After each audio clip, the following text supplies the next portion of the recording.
Salut la famille, salut la MIFA, salut la mafia. Et oui, vous êtes sur OM Football Club, la chaîne que je partage avec mon poteau Bruno M de Paname. Et il fallait faire le bilan un peu sur ce OM Mercato. Est-ce que ça sent la vente? Est-ce que la vente, elle n'existe plus? Parce que c'est vrai que le coup de Sanchez, ça a fait douter beaucoup de personnes qui y croyaient encore. Mais le fait est, en tout cas, on a eu quatre belles recrues, on peut le dire. Donc ce Marcelino, pardon, c'est quand même un entraîneur voilà, expérimenté. En plus, il fait plaisir parce que voilà, système 3 défenseurs, on commence à en avoir plein levier. Maintenant, avec 4 défenseurs, en plus, lui, il fait 4-4-2, 4-2-3-1 et même pouvoir 4-3-3. Donc, pas buter dans un système. Donc, franchement, avec un premier match, c'est sûr, amical, qu'on a gagné. Maintenant, avec ce stage en Allemagne, ben, on a hâte, surtout au retour préliminaire de Ligue des Champions. C'est là que ça comptera pour nous. Et puis, ce début de saison, comment ça va se passer. Donc, Marcelino, franchement, ben, ça fait plaisir quand même d'avoir un entraîneur comme lui.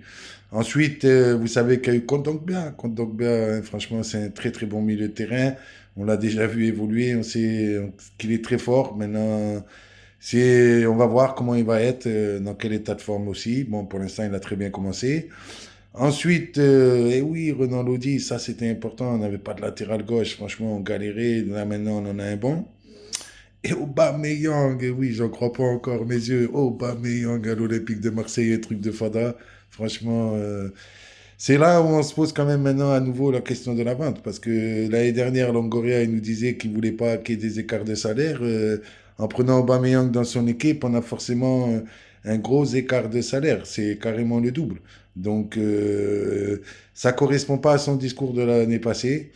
Maintenant, on va voir, puisque Macron ne devait pas mettre d'argent. On voit que même dans le dossier de Liman Ndiaye, ben, ils ont refait une nouvelle offre, hein. On disait que c'était fini. Finalement, c'est pas fini, puisqu'ils ont proposé 20 millions d'euros pour s'offrir ses services. Et à un an de son contrat, ben, c'est sûr que Sheffield y réfléchit. Et ils ont demandé 3 jours de réflexion. Donc, on va voir comment ça va se passer. En tout cas, on nous annonce du lourd. On nous annonce du lourd, du très lourd.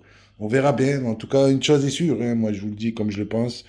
Ben déjà, ça fait plaisir les joueurs qu'on recrute, ça fait plaisir les joueurs qu'on en a gardés, à l'image de Guendouzi, Mbamba. Bon, ça c'est des joueurs vraiment, pour moi, intransférables dans notre équipe.